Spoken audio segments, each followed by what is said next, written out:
Hello, my lovelies, and welcome to another video in which I go through and play some Sims 4.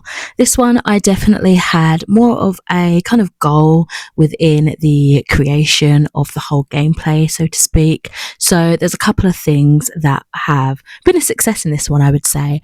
I got all my mods working, which I was super excited about. You can see a little bit of back and forth me trying to make sure that they were working and doing what they needed to do. Basically turned out that I didn't actually extract any of the zip files because I'm an idiot, and they were also somehow placed in another folder called mods, which wasn't the right folder. So I don't know how that happened, but lo and behold, they are creating what they need to be creating. And most importantly, the whims, the wicked whims. I don't actually think I have wicked whims. It might be wonderful whims, or it might be wicked whims. Anyway, I have those now. Super excited with those. Very happy with all the mods that I've downloaded. But yeah, I thought I'd keep in a little bit of me kind of figuring out why things weren't working in case it helps anybody. But as a first time player of Sims 4 specifically on the PC, you go through these things, you go through the confusion and the frustrations, and you can't figure out how to type in the question accurately enough but specific enough to your issue to get the right forums and the right information. But yeah, nevertheless, super happy with whatever came out of this, and yeah, that was not an innuendo. So largely what we've got in today's video is creating a sim. I'm making a new character. Oh my god, there was a lot of confusion with that as well. I wasn't sure if I needed to make a new save file, but I wanted it in the same world as my previous family, and blah blah blah. Anyway, I ended up saving it in the same save file. I've got a new resident to Glimmerbrook, and I've got the spellcaster magical trait, and yeah, so this is mainly a create a sim video with some little bits of gameplay throughout. Gonna just say it here now, obviously with the mods that I have on this video, there are going to be 18 plus restrictions and things like that, suppressions from the YouTube world, so definitely give it some love if you stumble upon this video, but be warned, there is some mature content going forward. So I obviously wanted to get into making a new character, a new world. Glimmerbrook was my choice of world, and I wanted to base this character specifically around my Dungeons and Dragons character. And I know I previously mentioned in another video that I was hoping to do something similar, and at that time I wasn't too sure really if I was going to do it with my pre-existing character from my other world, the one that's the vampire. But I decided no, with all the mods that I found, I got some cool clothes and like archery equipment and things like that that might suit a new character, and so I decided to develop that storyline there. So I thought, whilst we decide to create a new character and figure all that out, that I will tell you my actual paper-based character creation. She's got a different name to what I ended up choosing in The Sims, but as I say, it's just so I can have sort of a visual, I guess, on what this character would look like, how she might act, her personality traits, all that sort of thing, to kind of like build a bigger picture of this imaginary character. I love it. It makes me so excited. So let's get into my actual traits and things like that within my Dungeons and Dragons creation.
Okay, so going into Create a Sim, I did start to pick traits and such that I thought would be helpful and make sense with a wood elf in mind.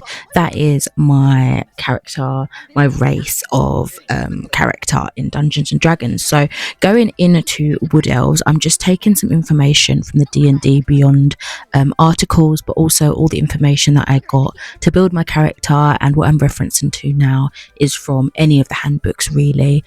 We've got one of them, I can't remember which year it was specifically that it came out, but you'll be able to source this information relatively easily. So for a wood elf, they make excellent druids because they grant you a bonus to wisdom while also providing a host of racial traits that make them perfectly at home in the woodlands, like dark vision, fey ancestry, mask of the wild, and fleet of foot. A little bit more information as well about other kind of druid potentials. We've got the humans, which make interesting druids because they provide a +1 to wisdom as well as all their other ability scores. This can be a good pick for a more well-rounded druid who has a proficiency outside of their area of expertise. I was almost going to go for that human kind of vibe, however, I don't know, it just doesn't seem magical girl enough for me. So that's why I was more leaning towards the elf or the half elf kind of vibe. And speaking about half elves, these are good choices for druids for similar reasons to humans actually. They provide a +1 to wisdom as well as a +2 to charisma and a +1 to one other ability. They also get some features from their elvish heritage like dark vision and fey ancestry that can help in dangerous environments. But all in all, my preference really was just a straight up wood elf. For my specific character, on my character sheet at least, not so much the Sims character, I did originally name her Valanthe Amastasia. Amastasia is an elven kind of family name meaning starflower. My character is a druid level 1, and in terms of class and level, and for race, of course, it's a wood elf. I didn't really have too much in terms of background, alignment, all that sort of thing. I kind of wanted to leave her as an open book, I suppose, very blank to begin with, whilst I fill out a character in my mind. So she's not got a lot of personality. Really, I'm just giving you general characteristics that you would find within these kind of characters, as well as what I rolled for like strength, etc. So in terms of what I rolled, strength, I've got a total of 8, dexterity, total of 15, constitution, 17, intelligence at 10, wisdom at 17, and charisma at 12. For my proficiencies and other languages, I have, of course, my +2 proficiency bonus. I'm proficient in perception with a skill +2. Languages for my character is common and elvish and druidic. There's a lot more information in the specific book that I read on page 66. I just kind of made a note for that because I knew I'd be returning to it. I've also got a proficiency in longsword, short sword, longbow, and shortbow. As a druid, in terms of that class, they are good with clubs, daggers, darts, javelins, maces, quarterstaffs, scimitars, sickles, slings, spears, and they also have light armor, which obviously helps them to move around with their litheness and there's that kind of sprightliness, but obviously doesn't offer a hell of a lot of protection that a more heavier textured structured armor would give. So I've also got saving throws. I've highlighted the intelligence and wisdom. Intelligence there is +2, and in wisdom there is +6. I've also highlighted in skills animal handling, which is a wisdom skill. I've got +6 there. I've also got some hermit traits too, so that went in with medicine, which is a wisdom trait, which I got +6 in, and the same for religion, but that's an intelligence trait. So yeah, I think those are kind of my main details there. My armor class is 11. My initiative, I have a +3, and my speed is, I think I've written 35. I've scribbled over the page and I can't quite read what I've written. which is kind of frustrating. What else have I got on here? Personality traits. So again, these are kind of from the, did I roll to get these? I can't remember. I might have just picked them. Anyway, so what I wanted the character to be was kind of aloof, distrustful, but loyal to those worthy. She also gets lost in thoughts quite often, becoming oblivious to surroundings, which I thought was quite dangerous because obviously she's in the woodland and there's a lot of things that can attack you in that environment. But I thought it was interesting to add. For ideals, she's chaotic, she's free thinking, inquisitive, and curious to what makes progress. There is bonds. Should my, oh my god, my writing's awful. Should my discovery come to light, it could bring ruin to the world, is the quote that I chose. And for flaws, she risks it all to uncover a lost bit of knowledge. So she is a little bit of a geek. Features and traits. As a elf, a druid, a wood elf specifically, there is the dark vision, which is 60 foot. Fey ancestry, there's the advantage against being charmed. Magic can't put my character to sleep. There's the mask of the wild.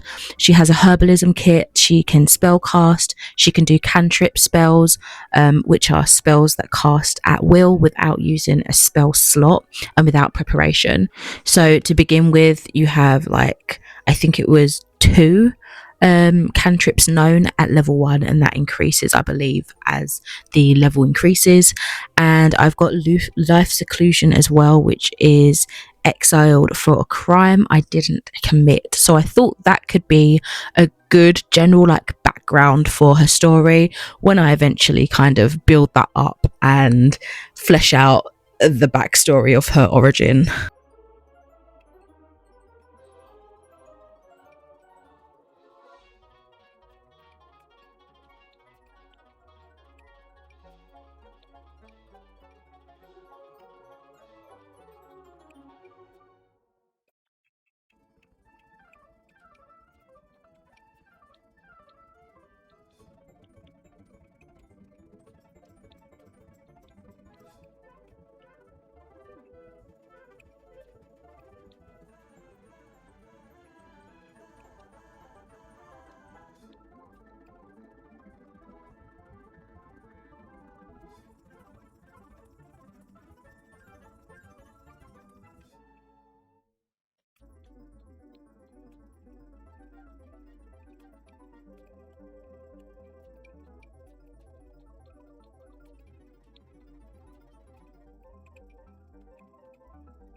back to the Kaz, you're going to see me here spinning her around a lot, touching parts of the body to zoom in as my disbelief continues, because it was only now that I somehow remembered that I had the Wicked Whims mod and my character was naked. I couldn't fathom it. So you're going to see me doing a lot of weird stuff to be like, hold on a dang minute, is this real?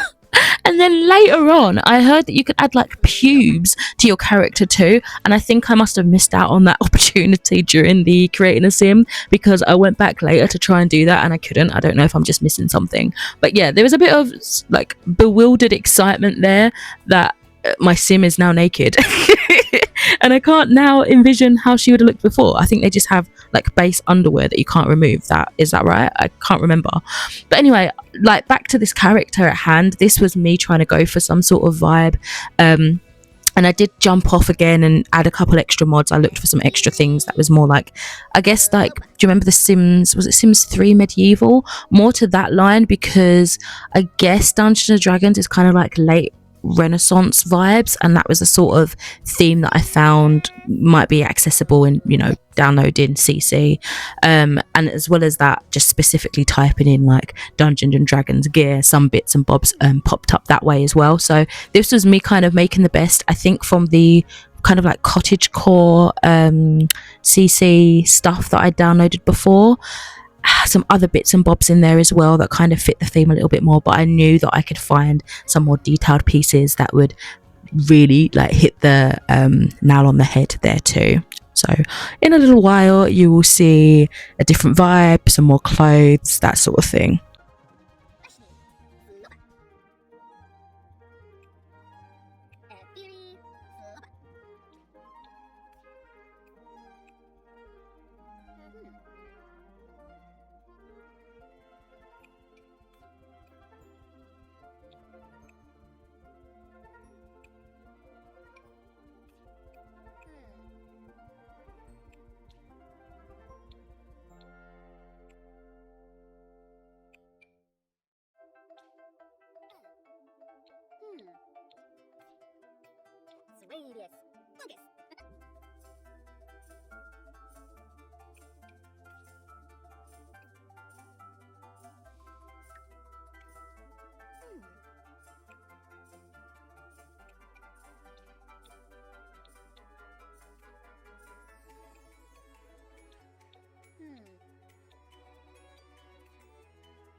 So I thought I'd talk your ear off with some druid features. So yeah, druid class features, let's go.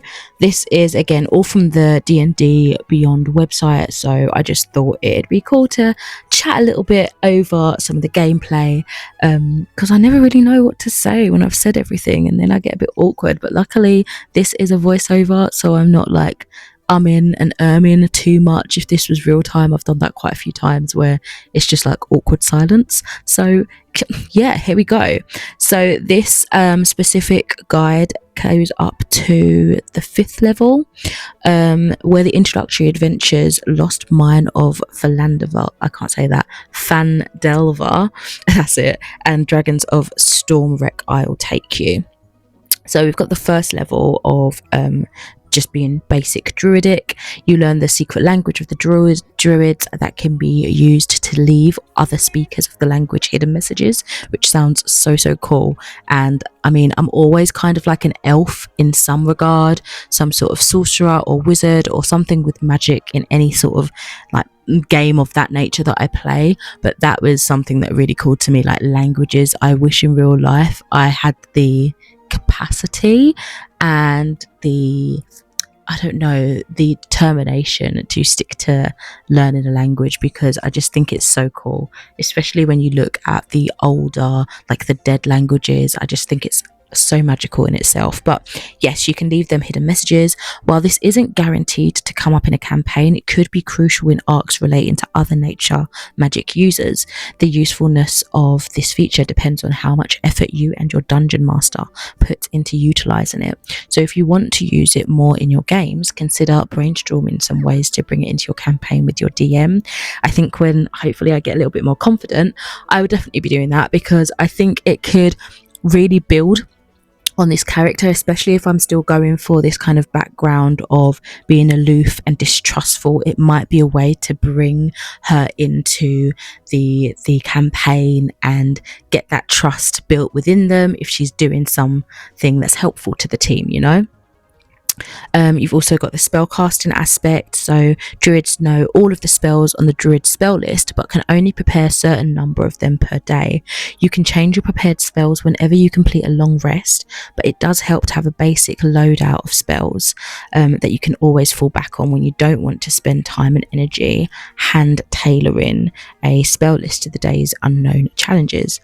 They've also got a list on this website of druid spells for some hints at their favourites. In the second level, you get to choose a druid circle. You can access the circle of the land at no cost in the basic rules, and there's also one more druid circle available in the player's handbook. Oh, that's what I've got. It's just called the player's handbook, the circle of the moon.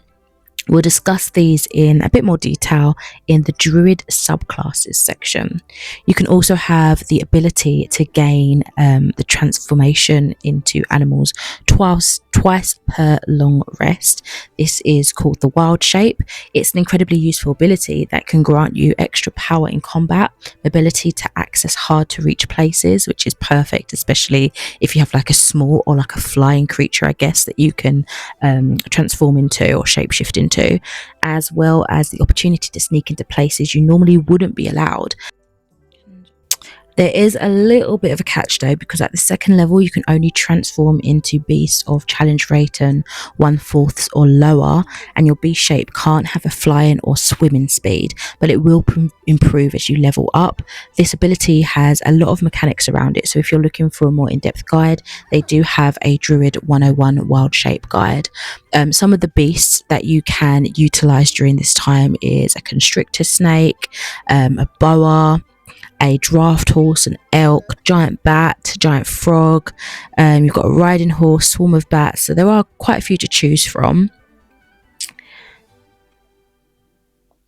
On the fourth level, you have the wild shape improvement. So obviously your wild shape thus improves, and it allows you to transform into beasts of challenge rating 1/2 or lower, and your beast form can now have a swimming speed, but it still can't have the flying speed, unfortunately.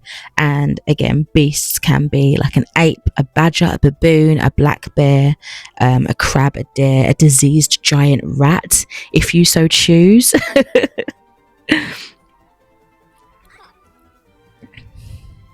The ability score improvement is something that you also gain during the fourth level of Druidism.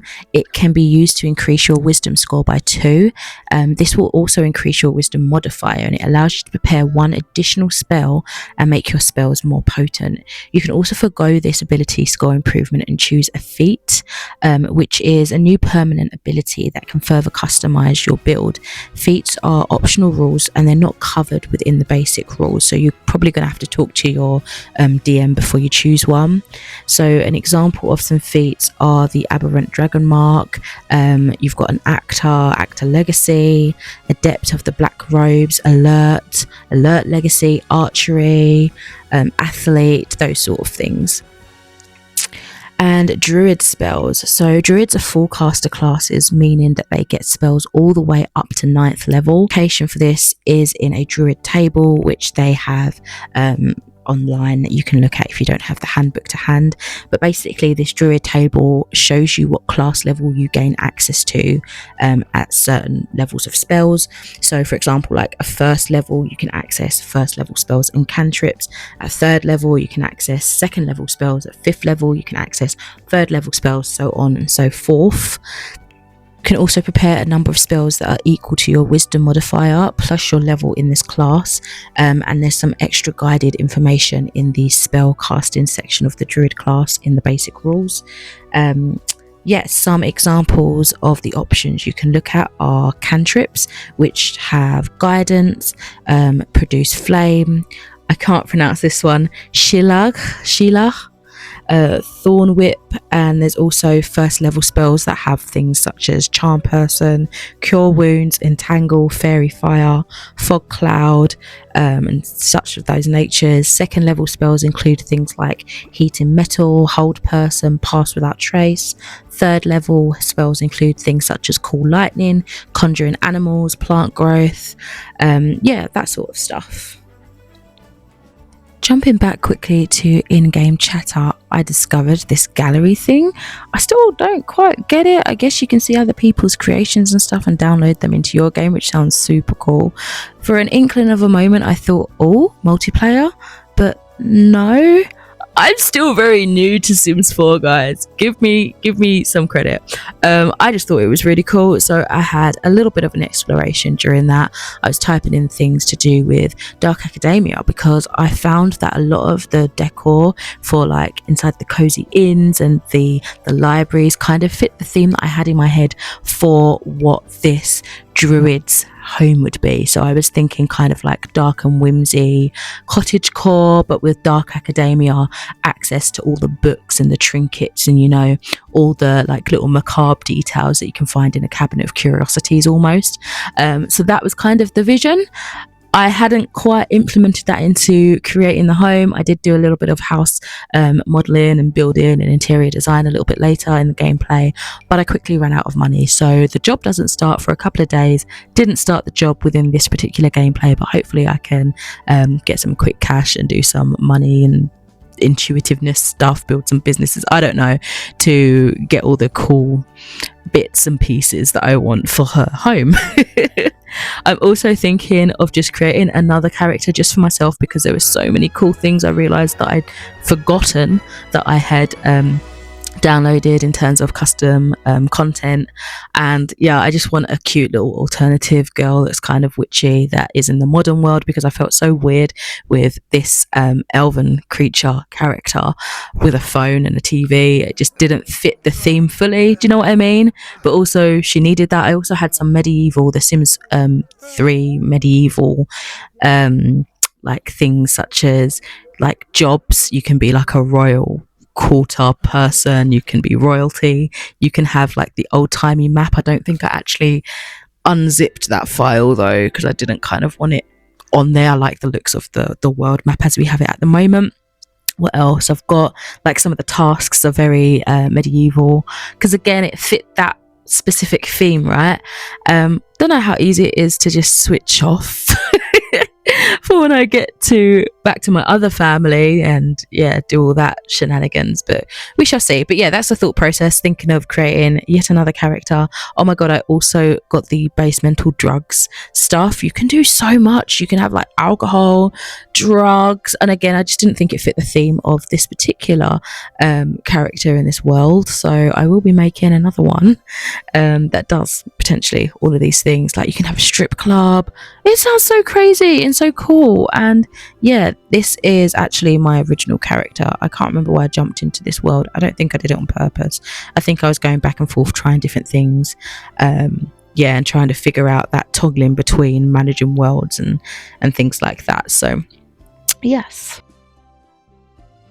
sorry, I realized that didn't make much sense because I then like smushed together some scenes and sped up some bits. So I was referring to the character sitting on the sofa just chilling. That was my original household with like the vampires and stuff like that. But anyway, shall we get back to a little bit more of druidic stuff and learn together? This is the druid subclasses. So there's a wide variety of spells and shape-shifting abilities. Druids have various roles that they can fill in their adventuring party. A druid focused on offense might use spells to annihilate their foes, while using wild shape to flee from enemies or find an advantageous position. On the other hand, though, druids focusing on supporting their party may use their magic and class features to heal their allies' wounds and bolster their power. Until you choose your druid circle, this is then referred to as your subclass. At second level, your playstyle will be very similar no matter what role you want to fill in your party, since you only have a very small selection of spells available to choose from. You can use this undeclared time at first level to get a feeling for your party's composition and, discover what your fellow players want to do with their characters. In the Circle of the Land, this is at second level. Oh my god, seventh level, sure. You do gain a continuous access to powerful spells, and this includes some that aren't typically on your druid list. These druid draws their power from a specific biome, so you've got druids that are bound to like desert terrain, forests, mountainous areas, and they lean heavily into pure offense, whilst druids of more like the Arctic coasts and swamps gain some additional defensive power, which is really interesting to see how what you're bound to kind of sort of influences your playing style to a degree. So you also have druids of grassland and underdark gain power that makes them better at moving stealthily, which is really cool. There's a thing called the Circle of the Moon, which allows you to gain access to powerful new forms to use with your wild shape feature. For example, like powerful bears and jungle cats. And it says that it even lets you use elementals at later levels. Since you assume that the physical statistics of a creature you transform into, you can then gain massive amounts of hit points through the wild shape. So it's much more powerful than you might originally glance at and think, oh, I can shapeshift into a cute animal. Do you know what I mean? So it makes you one of the most durable characters within your party, which is fantastic. You also have things such as Circle of Dreams, which heals allies and traverse the borders between realms with fey magic. You've got Circle of Spores, Circle of Stars, Circle of the Shepherd, which summons spirits to aid you in a battle, which sounds really cool, almost akin to like necromancy. And you've also got Circle of Wildfire. So yeah, I think that's going to be all that I'm talking about concerning druids, and kind of learning as much as I can really about that class for what I want my character to be, and kind of the influence of today's gameplay. Yeah, thanks for learning with me, I suppose.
So I did this cottagecore pose and she got stuck in the sofa, and then when I tried to unpose, she disappeared. So you're probably gonna be like seeing me trying to exit the game and getting her to move, and it was very strange at some point. You might see that at some point. But anyway, here I am trying to do some designs and just having a real general like nosy and a look around, and just to see what I can do to the space that my character's inhabiting, to try and get as much as an authentic feel of like a cozy druid inn as much as possible, really, with what I've got and very limited money that I've got.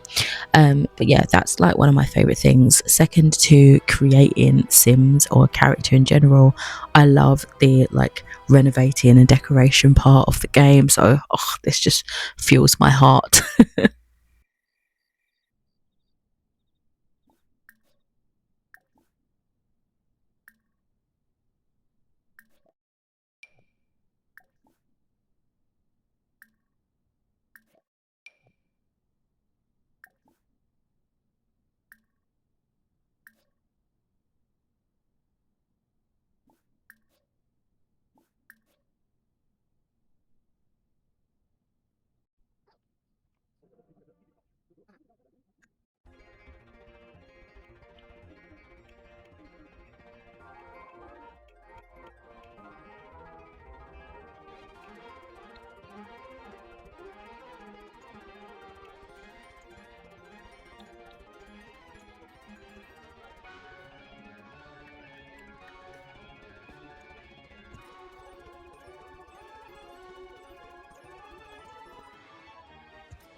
Okay, you know, when I found all the X-rated stuff, I was like, oh my god. Giggling, absolutely giggling, so immature. But look how cool it is, like the variety of items, the variety of things. It's just crazy, and I've barely scratched the surface. So yeah, this was fun to explore.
Kaddish. Oh, Cardool. Ooh.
Oh, so these are the medieval careers that I was talking about earlier. So yeah, let's just have a little flick through there. I think I'm definitely going to have to go for a royal paramour, maybe with another character or something. You know, I like to try and fit with my themes, because gosh, that payment per hour. Go ahead, go on. So yeah, I thought that was pretty snazzy to be able to utilize. Could be royalty. Oh my god, maybe I'll have to be royalty, and I think that gives you extra like quests, not quests. You know what I mean? Like achievements and things like that, which is really stunningly awesome.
Okay, folks, and that leads me to the end of this video. Thank you so much for entertaining my crazy chatter about druids and Dungeons and Dragons and Sims having sex that you can see. Anyway, thank you ever so much for watching, and I shall catch you in another video soon. Bye.